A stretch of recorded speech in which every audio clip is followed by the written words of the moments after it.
अस्सलाम वालेकुम बच्चों।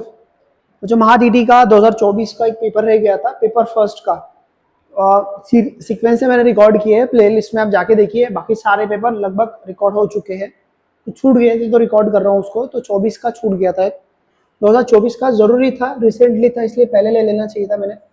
2024 का P1 का पेपर है, तो इसमें हम लोग इंग्लिश ग्रामर की 30 क्वेश्चन डिस्कस करेंगे। वैसे ही हमेशा की तरह डिटेल में एक्सप्लेन करूँगा, आपको सारी चीज़ें समझाने की कोशिश करूँगा। तो स्टार्ट करने से पहले जो बच्चे सीटेट की तैयारी कर रहे होंगे, 8 जून से बैच स्टार्ट की हमने सीटेट की, सितंबर में एग्जाम होने वाले उसकी। इसमें आपको वही सारी चीज़ें मिलती है क्लास में, live classes, recorded lecture, notes, test series, questions की प्रैक्टिसेस, हर वो चीज़ मिलती जो आपको चाहिए रहेगी। कोर्सेस है यहाँ पे लिस्टेड, आपको यहाँ पे मैथ साइंस है और पेपर 2 का SST भी लेने वाले, जो ये जो ऐड आपके सामने इसमें मेंशन नहीं है, तो SST भी लेने वाले हैं। ठीक है, तो जो भी आपको लेना है तो कोर्स आप ले सकते हैं। कांटेक्ट करना है तो यहाँ पे कांटेक्ट की डिटेल है। जो ऑफलाइन आने वाले हैं वो यहाँ पर एड्रेस है, तो विजिट कर लेना। आपको क्या करना है, एडमिशन लेने के लिए अपनी क्लास का एप्लीकेशन डाउनलोड करना है। असर इंस्टीट्यूशन का एप्लीकेशन डाउनलोड करना है आपको प्ले स्टोर से। प्ले स्टोर से आपको असर इंस्टीट्यूशन का एप्लीकेशन डाउनलोड करना है, रजिस्टर करना है। रजिस्टर करने के बाद में आपको ऐसे कोर्सेज की लिस्ट दिखेंगी, तो यहाँ पर आपको लिस्ट है। तो सीटेट के कौन सा पेपर आपको लेना है वो आप ले सकते हैं, कॉम्बो लेना है कॉम्बो ले सकते हैं। उसके अलावा महाटीटी के रिकॉर्डेड लेक्चर वगैरह भी अवेलेबल है, वो भी ले सकते हैं। उसके अलावा आपको टेस्ट सीरीज लेनी है महाटीटी की, तो आप टेस्ट सीरीज भी ले सकते हैं। महाटीटी की टेस्ट सीरीज भी आप परचेस कर सकते हैं, तो जाके देखिए। टेस्ट सीरीज भी अकॉर्डिंग टू एग्जाम्स है, बहुत अच्छे से प्रिपेयर करके बनाते हैं हम लोग, तो आपको बहुत फायदा होगा उसका। जो महाडीडी दे रहे हैं वो तो टेस्ट सीरीज 2 ही जाके रजिस्टर करो और 2 यहाँ पे, क्योंकि प्रॉपर तरीके से आपको एग्जामिनेशन में जैसे पूछता है ना, वैसे सवाल के जवाब, वैसे उस तरह के क्वेश्चन दिखेंगे। ठीक है, तो ज़्यादा टाइम वेस्ट नहीं करके शुरू करते हैं हमारी कहानी। तो पहला क्वेश्चन आपके सामने है,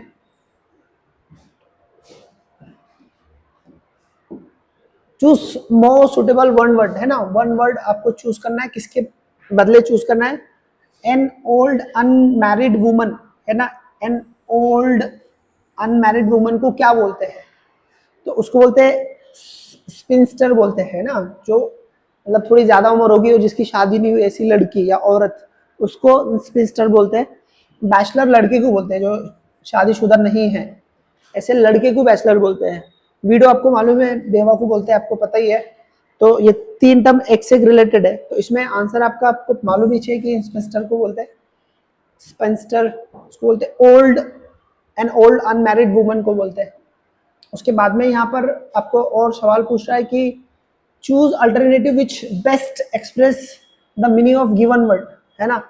तो फ्रेग्रेंस, ये फ्रेग्रेंस का मतलब पूछ रहा आपसे क्या है, तो फ्रेग्रेंस यानी खुशबू को बोलते हैं ना, खुशबू को। तो उसको उसका दूसरा मतलब है अरोमा, अरोमा उसका राइट आंसर है। फ्लेवर मतलब टेस्ट को बोलते हैं, हाँ टेस्ट को बोलते हैं, तो ये अलग चीज़ है। बहुत सारे लोगों को मतलब खुशबू और टेस्ट दोनों में फ़र्क समझ में नहीं आता, तो फ्लेवर मतलब टेस्ट को बोलते हैं, अलग अलग फ्लेवर अलग अलग टेस्ट है। अरोमा और फ्रेग्रेंस मतलब खुशबू को बोलते हैं। एक्रीड, एक्रीड है ना, जो तेज चीज़ें रहती है, मसाला वगैरह तेज, उसको बोलते हैं। और स्टिंग मतलब गंदी चीज़ों को बोलते हैं, गंदा, कोई भी गंदी चीज़ रहती है ना उसको बोलते हैं स्टिंग्स। एक्रीड मतलब जो तीखा रहता तेज, उसको एक्रीड बोलते हैं। तो इसलिए आंसर क्या है हमारा, ये वाला अरोमा। उसके बाद में अगला सवाल है, यहाँ पर आपको मिस स्पेल पूछना है, मतलब गलत स्पेलिंग किसकी बोली गई इसमें आपको बोलना है। डिफिशिएंट ऐसे ही लिखा था, डिफिशिएंट मतलब किसी चीज़ की कमी होती है ना, उसको डिफिशिएंट बोलते हैं, एक ना। मैग्निफिशिएंट नहीं आता, मैग्निफिसेंट आता है ना, मैग्निफिशिएंट, मैग्निफिसेंट आता, मतलब ये सीएंट नहीं आता, सीएंट नहीं आता, मैग्निफिसेंट आता। मैग्निफिसेंट भव्य, बहुत बड़ा, अद्भुत, है ना, कमाल की चीज रहती है, उसको बोलते हैं हम लोग मैग्निफिसेंट। ठीक है, तो यहाँ पे स्पेलिंग मिस्टेक इसमें है, मैग्निफिशिएंट लिखा उसने, मैग्निफिशिएंट, शिएंट नहीं आता, सेंट आता, सेंट, मैग्निफिसेंट। तो इसलिए इसका आंसर क्या वाला, ये वाला इसका आंसर। एफिशिएंट मतलब जो एफिशिएंट रहते ना, काबिल लोग रहते उसको बोलते हैं। और ये रेटिसिएंट है ना, इसे डाल दिया उसने, छोड़ दो इसको, इसलिए आंसर क्या है हमारा, ये वाला। उसके बाद में अगला है सवाल, अगला है choose word opposite meaning the given word. Vulnerable, vulnerable का अपोजिट मतलब इसका अपोजिट मतलब रहता है सिक्योर। वल्नरेबल मतलब जो सिक्योर नहीं है, मतलब मुश्किल, मतलब डेंजर में है, उसको बोलते हैं वल्नरेबल। जो खत्म होने वाला है या फिर डेंजर में है उसको बोलते हैं वल्नरेबल। और सिक्योर मतलब जो सिक्योर है उसको बोलते हैं। तो इसका अपोजिट मतलब पूछा है। सेंसिटिव तो आपको मालूम है, जो सेंसिटिव होते हैं इसको लिएबल मतलब जिम्मेदार को बोलते हैं, जिम्मेदार है ना, कोई चीज किसी चीज के लिए जिम्मेदार है ना, उसको बोलते हैं जिम्मेदार, है ना। ये लिएबल है ना, ये अक्सर पैसों के कंटेक्स में बात किया था, पैसे के लिए जिम्मेदार। वीक कमजोर को बोलते हैं, अब सबको पता है तो ज्यादा कुछ इसमें बोलना नहीं। तो वल्नरेबल का जो अपोजिट है वो सिक्योर है, ठीक है। नेक्स्ट यहाँ पर आपको पूछ रहा हो कि करेक्ट पैसिवाइज कंस्ट्रक्शन पहचानना है मेरे को। पैसिवाइज कंस्ट्रक्शन पहचानना है किसका, woman like man to flatter them, है ना। तो इसका हमको पैसिवाइज बनाना है, woman like man to flatter them, ठीक है। तो यहाँ पर हमको पैसिवाइज देखना है। अब देखो यहाँ पर ये एक तो यहाँ पे वर्ब V1 यहाँ पे लाइक्स, वो ये आना चाहिए था, या फिर यहाँ पर इन्फिनेटिव, जो इन्फिनेटिव है इसका भी बन सकता है। तो देखो यहाँ पर हमारे को क्या करना है, इसका हमको बनाना है पैसिवाइज। तो वुमन आर लाइक, तो यहाँ पर वुमन आर लाइक मतलब कि वुमन लाइक लाइक किए जाते हैं, ऐसा मतलब हो जाता है इसका, है ना। पैसिवाइज में क्या कहा जाता है, थोड़ा समझा देता। पैसिवाइज में क्या रहता है कि जैसे यहाँ पर एक एग्जांपल दिखा रहा मैं कि राजू राजू राइट्स, है ना, राइट्स अ नॉवेल, राजू ने एक नॉवेल लिखी। तो पैसिवाइज में क्या बोला जाता है कि नॉवेल राजू से लिखवाई गई, है ना। अब इसको यहाँ पे क्या है, राजू ने नॉवेल लिखी मतलब लिखने वाला राजू है यहाँ पे। बट पैसिवाइज में इसको क्या करेंगे हम कि एक नॉवेल है, नॉवेल, है ना, novel is written by Raju. तो पैसिवाइज में हम क्या करते हैं कि जो सब्जेक्ट है ना उससे करवाई जाती। एक्टिव वॉइस में क्या रहता है, सब्जेक्ट खुद करता। जैसे यहाँ राजू ने खुद लिखी है नॉवेल, और यहाँ पर नॉवेल लिखवाई गई है राजू से, नॉवेल लिखवाई गई, तो ये पैसिवाइज होता। तो पैसिवाइज में क्या रहता है कि ऑब्जेक्ट्स को इंपॉर्टेंट दी जाती और जो सब्जेक्ट था उससे करवाई जाती, चीजें करवाई जाती। अगर हम लोग ऑप्शन देखेंगे यहाँ पे कि पहला वाला वुमन आर लाइक, नो, यहाँ पर वुमन लाइक करवाई गई ऐसा नहीं है, वुमन खुद वहां एक्टिव है ना। वुमन आर लाइक, वुमन को लाइक करवाया गया, नहीं नहीं नहीं, वुमन खुद लाइक करने वाली है वहां पे। तो ये पैसिवाइज का कंस्ट्रक्शन में नहीं आता ऐसा, ये अपने आप में गलत है, ठीक है। तो बचा क्या, देखो पैसिवाइज में हमको क्या करना रहता, एक चीज और बता देता। पैसिवाइज में आपको क्या करना रहता है, यहाँ पे एक सेंटेंस देता आपको, यहाँ पे सब्जेक्ट देगा, हेल्पिंग वर्ब अगर रहे तो नहीं रहेंगे, है तो रहेंगे, मेन वर्ब और ऑब्जेक्ट रहेगा। तो पैसिवाइज में आपको क्या किया जाता है कि यहाँ पर इसका वर्ब का तीसरा फॉर्म है ना, वर्ब का तीसरा फॉर्म लिया जाता है, और यहाँ पर टू बी के फॉर्म लिए जाते कुछ ना कुछ टू बी के, और बाकी ऑब्जेक्ट इधर आ जाता और सब्जेक्ट बाय लगा के इधर आ जाता है बाय, यहाँ पे सब्जेक्ट ऐसा आता है। तो पूरा गेम यहाँ पे डिपेंड करता है ना, V3 और 2B के फॉर्म कौन सा आएंगे। तो 2B के फॉर्म, V3 तो आप बना लोगे, बट यहाँ 2B के फॉर्म आएंगे वो अकॉर्डिंग टू टेंस आते हैं यहाँ पे। तो इस पे पूरा वॉइस का पूरा गेम होता है, तो हमको पता होना चाहिए कि कौन सा टेंस है और कौन सा पूछा जाएगा, ठीक है। तो यहाँ पर यहाँ पर वुमन लाइक, देखो यहाँ पर वुमन लाइक, अब यहाँ पर वुमन आर लाइक, तो देखो यहाँ लाइक लाइक लाइक मतलब पैसिवाइज किया ही नहीं उसका, मतलब पैसिवाइज किसका क्या है फिर, फ्लैटर का। तो हमको फ्लैटर का V3 और 2B का फॉर्म चेक करना पड़ेगा इसमें। तो अभी पहला वाला ऑप्शन तो हमारा निकल गया, कंस्ट्रक्शन ही गलत था, खत्म हो गया। अब यहाँ पे आर फ्लैटर है ना, आर मतलब कौन, मैन। जब वहां पे मैन दिया है तो मतलब वुमन आर फ्लैटर, तो यहाँ पे दे आने की कोई सवाल ही नहीं उठता। और देखो इफ वगैरह यहाँ पे कंजक्शन मतलब क्यों डाला उसने, कुछ वजह ही नहीं है। इफ का क्या काम है वहां पे, कोई लेने देना नहीं इफ का, कंजक्शन थोड़ी यहाँ पे, दो सेंटेंस थोड़ी है, तो ये तो वैसे निकल गया। अब आप गौर से देखेंगे कि ये वाला नेगेटिव किया उसने, नेगेटिव क्यों करना है, नहीं कोई वजह नहीं नेगेटिव करने की। एक बार फिर से समझाता, देखो इतना सिंपल क्वेश्चन है ये, इसको बहुत आसानी से समझते। यहाँ पर पैसिवाइज करना है आपको, पैसिवाइज करना है। देखो यहाँ पर वुमन लाइक मैन है ना, वुमन लाइक मैन, तो वुमन लाइक करते मैन को, तो मैन लाइक करवाए जाते, मैन लाइक करवाए जाते, ऐसा आना चाहिए था। तो यहाँ पर वुमन को पैसिवाइज करने की कोशिश की इसने, woman are like, woman like करवाए जाते, नहीं मैन लाइक करवाए जाते, ऐसा आना चाहिए था। तो ये तो वैसे निकल गया पहला वाला ऑप्शन, क्योंकि ये पैसिवाइज कंस्ट्रक्शन का बिल्कुल अपोजिट में आ गया था। देखो इफ यहाँ पर कंजक्शन का बिना वजह डाला है, यहाँ पे इफ का कोई काम नहीं रहता, इफ डायरेक्ट और इनडायरेक्ट में यूज करता, बट उसको मालूम है कि बच्चे कंफ्यूज होते तो जानबूझ के डाला उसने, तो कुछ लेना देना नहीं था इसलिए ये कट गया। और इसको नेगेटिव क्यों बनाने का, ये स्टेटमेंट पॉजिटिव है ना, तो नेगेटिव क्यों बनाने का, बिना वजह नेगेटिव थोड़ी बनाने का इसको। तो यहाँ पे कुछ बचा ही नहीं था, एकदम सिंपल आंसर था इसका, मतलब ज़्यादा सोचने का काम ही नहीं था, सिंपल था, एकदम सिंपल। तीसरे नंबर का इसका आंसर था। ठीक है, यहाँ पर फिर से हमको स्पोर्ट करेक्ट स्पेल, फिर से करेक्ट स्पेल है ना, देखना है हमको। तो यहाँ पर एलिनेट की स्पेलिंग जो रहती है वो एलिनेट की ये वाली स्पेलिंग सही है, 3 नंबर की ये वाला स्पेलिंग सही है। फिर भी स्पेलिंग ना मेरे भरोसे पे बैठना नहीं, गजनी टाइप का मैं भूल जाता। Okay, rearrangement of sentence, identify parts of sentence error. हाँ, कौन से पार्ट में एरर है वो पहचानना है बच्चों को, यहाँ पे कौन से पार्ट में एरर है वो पहचानना है।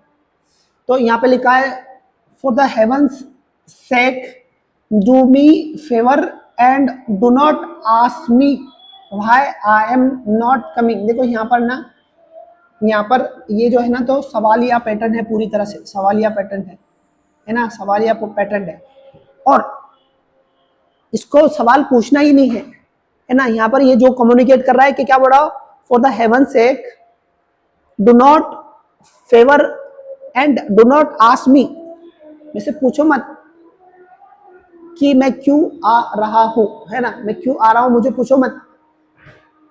सवाल नहीं बताने की कोशिश की जा रही। यहाँ पर ये जो पर्सन है ना, जो भी है XYZ, तो ये बता रहा है इसको कि पूछो मत कि मैं क्यों आ रहा हूँ, तो सवाल नहीं पूछा जा रहा, वहां पे बताया जा रहा है। तो यहाँ पर ये हाई कंजक्शन है ना, ये कंजक्शन है, दिस इज कंजक्शन। अब सवालिया जुमला रहता तो देखो, सवालिया जुमला रहता, अगर सवाल पूछे जाता है तो WH वर्ड आता है और उसके बाद हेल्पिंग वर्ब आता है, ठीक है, और लास्ट में क्वेश्चन मार्क्स आता है, ठीक है। बट सवाल पूछना नहीं तो क्या होता, और यहाँ पे सब्जेक्ट आता है, हाँ यहाँ पे सब्जेक्ट आता है। मतलब आपको सवाल पूछना है, सवालिया जुमला का ये पैटर्न है। मतलब आपको ये याद रखना है कि सवाल अगर है तो WH वर्ड के बाद हेल्पिंग वर्ब आता, बाकी चीजें आप ध्यान नहीं दीजिए तो चल जाता, हेल्पिंग वर्ब आता, हेल्पिंग वर्ब ऐसा। बट वहाँ पे सवाल पूछा ही नहीं गया, वहाँ पर ये जो WH वर्ड है ना, ये कंजक्शन है, उसके बाद में एक जुमला शुरू होता पूरा प्रॉपर। तो पहले सब्जेक्ट आता और फिर हेल्पिंग वर्ब आता सादे जुमले में, और ये वाले जुमले में यहाँ पर एक पर्सन है XYZ, वो बता रहा, पूछ नहीं रहा, बता रहा। वो बोला पूछो मत कि मैं क्यों आ रहा हूँ वहां पे, या मैं क्यों आ रहा हूँ, तो पूछो मत, वो बता रहा, आपको सवाल नहीं है, वो बताना है। तो इसलिए यहाँ पर ये जो है ना कंजक्शन है, और इसके बाद में क्या आना चाहिए था, आई एम नॉट, क्या आना चाहिए था, आई एम नॉट कमिंग, ऐसा आना चाहिए था, क्योंकि ये सवाल नहीं है, सवाल या जुमला नहीं है, वो बताया जा रहा है ना, वो बताया जा रहा, सवाल नहीं पूछ रहा, बताया जा रहा, तो इसलिए ये गलत है। तो डी वाला गलत है, डी आंसर है ये वाला, है ना। आना ऐसा चाहिए था उसने, पर उसने सवालिया जुमला पूछ लिया और गलती कर दी, मतलब गलती करी, और वही गलती हमको पहचाननी थी यहाँ पे। Next, choose alternative which opposite meaning to word underline. Opposite meaning देखना है हमको, अंडरलाइन वर्ड का अपोजिट मीनिंग। तो यहाँ पे अंडरलाइन वर्ड क्या है, ये वाला, टर्न डाउन, है ना। He will never turn down your request. Turn down का मतलब होता है रिजेक्ट, टर्न डाउन का मतलब होता है रिजेक्ट, और हमारे को पूछ रहा है वो opposite.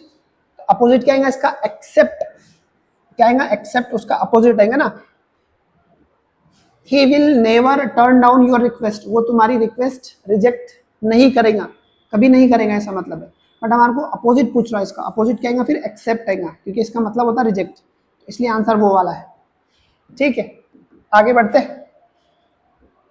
Next, rearrange the jumble parts of sentence, है ना। PQRS है, आपको जंबल करके बोला है, आपको रीअरेंज करना है उसको, ठीक है।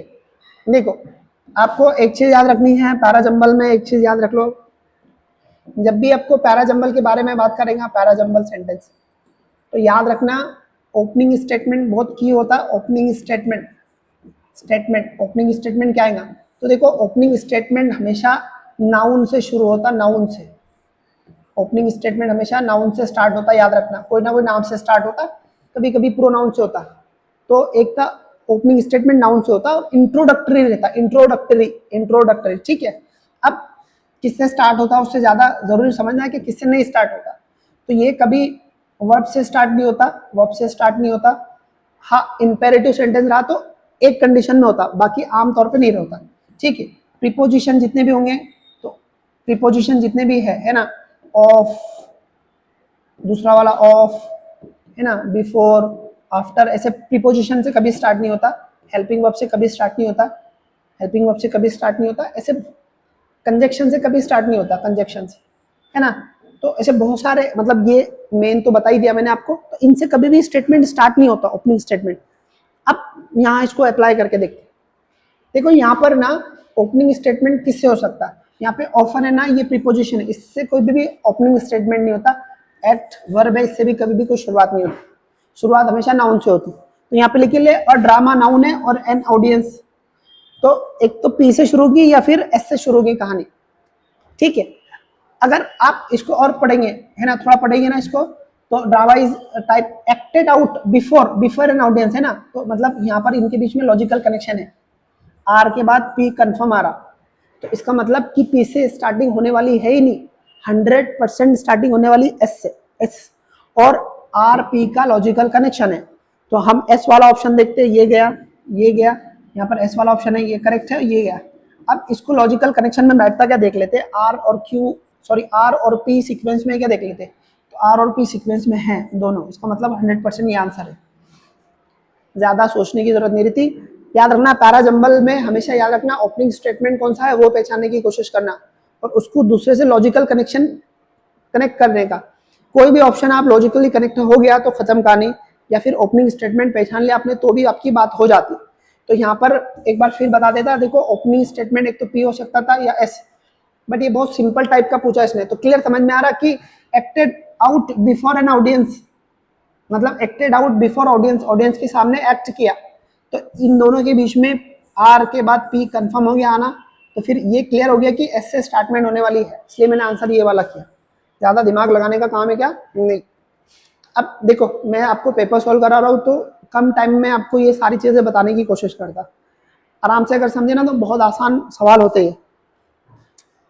Next question, choose alternative which best express the meaning of the word underline the given word. तो इसका मतलब हमको पहचानना है। मैग्नानिमिटी, मैग्नानिमिटी का मतलब होता जो उदारवादी रहते हैं ना, लिबरल लोग, उसको बोलते हैं मैग्नानिमिटी। मैग्नानिमिटी मतलब जो उदार रहते, जनरस रहते, जो लिबरल लोग रहते हैं उनको बोलते हैं मैग्नानिमिटी। तो यहाँ पे जनरोसिटी, जनरोसिटी इसका आंसर रहेगा, जनरोसिटी, क्योंकि हमको बेस्ट मीनिंग पूछ रहा है उसका, बेस्ट। तो मैग्नानिमिटी का मतलब होता है जनरस, जनरोसिटी, उदार, लिबरल, समझदार लोग, ठीक है। तो इसका आंसर यही वाला है। यहाँ पे पूछ रहा हूँ, select correct cardinal number of given 10 million. 10 million मतलब 10 मिलियन मतलब 1 करोड़, 1 करोड़, 10 मिलियन मतलब 1 करोड़, और 1 मिलियन मतलब 10 लाख, 1 मिलियन मतलब 10 लाख, तो 10 मिलियन मतलब 1 करोड़। 1 करोड़ मतलब, है ना, इसको देखो अब क्या है, इकाई, दहाई, सैकड़ा, हजार, 10,000, लाख, 10 लाख, करोड़, तो इसलिए आंसर ये 1 करोड़। नेक्स्ट क्या पूछ रहा हूँ, WS टाइप क्वेश्चन पूछ रहा आपसे, जो अंडरलाइन किया गया है, ये ऐसा सवाल बनाओ कि उसका आंसर ये आना चाहिए यहाँ तक। ये तो क्या है, the combination of hard work and dedication is की टू सक्सेस। तो सवाल कैसा है, व्हाट इज की टू सक्सेस, व्हाट इज की टू सक्सेस, है ना, व्हाट इज की टू सक्सेस आना चाहिए, तो तभी आंसर आएगा। व्हाट इज की टू सक्सेस, है ना, क्या है सक्सेस की क्या है सक्सेस की ऐसा आना चाहिए। तो यहाँ पर आंसर ही आएगा। वेर किसी जगह के लिए पूछते, कहाँ कहाँ, तो यहाँ पे कहाँ नहीं पूछा गया है ना, किसी जगह के बारे में नहीं पूछा गया, तो इसलिए ये वैसे कट गया। उसके बाद में हूँ, यहाँ किसी इंसान के बारे में पूछा गया नहीं, विच कौन सा नहीं, यहाँ पर व्हाट क्या है, क्या है सक्सेस की, what is the key for success, okay. The name underline clause given, तो ये क्लॉज कौन सा है पहचानना है आपको, है ना। तो यहाँ पर ये जो क्लॉज है ना, तो I have put it where I can find it again, मैंने रखा वहां पर रखा जहां मैं अच्छे से ढूंढ सकता, मतलब ये रखने की जगह बता रहा है ना, रखने की जगह बता रहा, ये पूरा क्लॉज रखने की जगह बता रहा। अब पुट मतलब रखना, मतलब मेन वर्ब है, वर्ब के बारे में बताने वाले को एडवर्ब बोलते हैं, और एडवर्ब में भी कौन सा जगह बता रहा है उसकी रखने की, तो इसलिए adverb close of place, adverb close of place आना चाहिए इसका आंसर, ठीक है, ये वाला। रखने की जगह बता रहा और वर्ब के बारे में बता रहा, तो वर्ब के बारे में बताने वाले को एडवर्ब बोला जाता है। नेक्स्ट, खाली जगह भरनी है। First dash of covid is cold, symptom आना चाहिए ना, बीमारियों के सिम्टम रहते हैं, सिम्टम है ना, तो जो कोल्ड था वो सिम्टम था कोविड का, एक बहुत सारे सिम्टम में एक था, तो इसलिए सिम्टम आंसर है इसका, है ना। आइडेंटिफाई मूड, मूड पूछ रहा आपसे, तो यहाँ पर मूड मतलब वही मॉडल ऑक्सिलरी के बारे में पूछ रहा आपसे। तो यहाँ लिखे ले Ashwini can speak several languages, है ना, कैन स्पीक एबिलिटी बताता है ना, एबिलिटी कैसे बताई जाती है, कैन से, कैन, ठीक है। सर्टनटी बताना है आपको, सर्टन बताना है, कुछ चीज फिक्स बतानी है, तो शैल और विल का इस्तेमाल किया जाता सर्टनटी बताने के लिए। परमिशन के लिए क्या यूज करते हैं हम लोग, मे आई कम इन सर, मे। कंपल्शन के लिए क्या यूज करते हैं, मस्ट, मस्ट कंपल्शन के लिए यूज करते हैं मस्ट, ठीक है। तो एबिलिटी के लिए हम लोग क्या है, कर सकता है ना, he can do it. Passage है कहाँ तक, 45 से लेकर 50 तक पैसेज के क्वेश्चन है, तो इसको इग्नोर करते और नेक्स्ट पेज पे जाते। आखिरी के 10 क्वेश्चन बाकी है, उसको समझते। पहला है आइडेंटिफाई पार्ट्स ऑफ स्पीच, तो ये कौन सा पार्ट्स ऑफ स्पीच है, तो ये है आपका एक्सक्लेमेटरी वर्ड, जिसको बोलते हैं इंटरजेक्शन, है ना, इंटरजेक्शन। जो अल्फाज को एक्सक्लेमेटरी मार्क्स आ जाता है उसको इंटरजेक्शन बोलते हैं, ठीक है, बहुत आसान है, याद रख लेना, बाकी सब अलग अलग है। Select combination of number of so that alphabet, आपको क्या करना रहता है, ये इसको बराबर मैनेज करना रहता है, इसको मतलब ये इसको मैनेज करना रहता है, और इसमें से ढूंढना पड़ता है कि मीनिंगफुल वर्ड कैसे तैयार होता है, मीनिंग वर्ड, तो ये चेक करना पड़ता है। तो इसमें क्या करना पड़ता है, आपको लिखना पड़ता है साइज के नीचे, तो खैर मैं सब लिखते नहीं बैठूंगा, आपको सिर्फ ट्रिक बता दे रहा, आपको इसके नीचे लिख लेने का ऑप्शन के, देखो यहाँ पर 5 के नीचे क्या है, तो 5 के नीचे आपका ये है ना, 5 का ई है, तो यहाँ पे ई लिखेंगे, ई, ठीक है। फिर उसके बाद में 6 का क्या है, डी, उसके बाद में यहाँ पर है 3 का क्या है, एस, तो ऐसे लिखने का। और आमतौर पे इसकी शुरुआत है ना 3 के बाद करने का, क्योंकि जानबूझ के वो क्या करता है फिर आगे का देता है, उसको मालूम है बच्चे यहाँ से शुरू करेंगे, एक एक नीचे लिखेंगे, तो अपना टाइम वेस्ट होता, तो देखता कि स्मार्ट कौन है इसमें से, तो इसलिए क्या करना 3 से शुरू करने का, इधर से शुरू करने का। जैसे मैं अभी शुरू करता 3 से शुरू करता, तो 3 में 1 का क्या ई है, और 3 का एस, 3 का एस, फिर 2 का क्या है, टी, 2 का टी, 4 का ई, ठीक है, 5 का भी ई है यहाँ पे, 7 का क्या है, एम, 7 का एम, बचा क्या, 8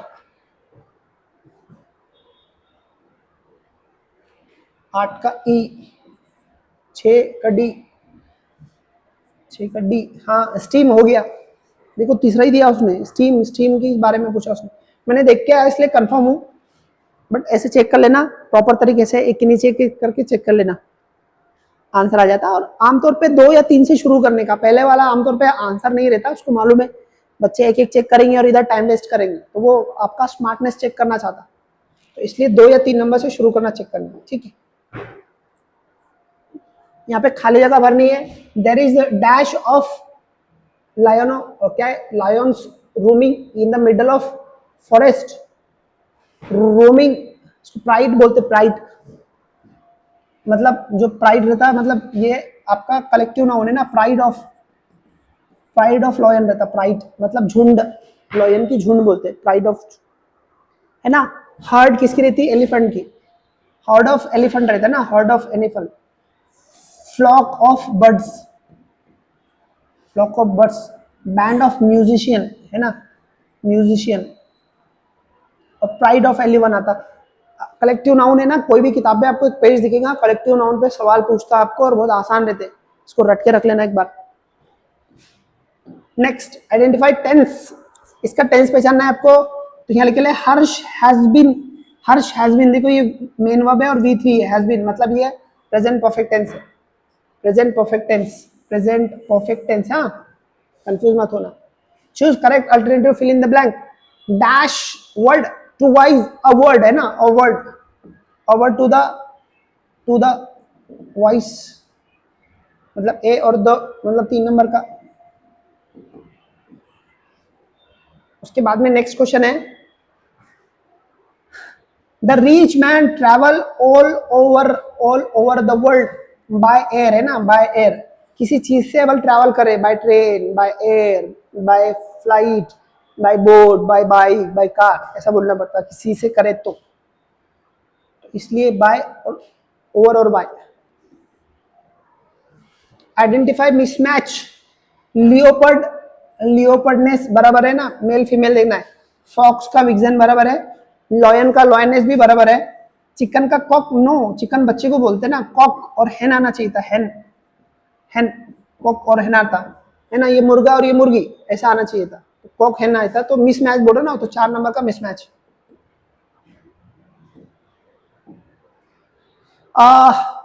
डिग्री पहचानना है, कंपेरेटिव डिग्री, कंपेरेटिव डिग्री पहचानना है यहाँ पे, नो अदर मतलब छोटा ग्रुप, और पॉजिटिव डिग्री का छोटा ग्रुप है, नो अदर पॉजिटिव डिग्री का छोटा ग्रुप है, तो कंपेरेटिव डिग्री का छोटा ग्रुप, तो हमको एनी अदर चेक करना पड़ेगा, है ना, लार्जेस्ट सुपरलेटिव डिग्री गया, मोस्ट अदर बड़ा ग्रुप है गया, एनी अदर चाहिए हमको, एनी अदर ये वाला, और ये ऑस्ट्रेलिया इज द लार्जेस्ट, ये भी सुपरलेटिव डिग्री गया, इसलिए 3 answer. Very easy, very easy, very easy, बहुत आसान।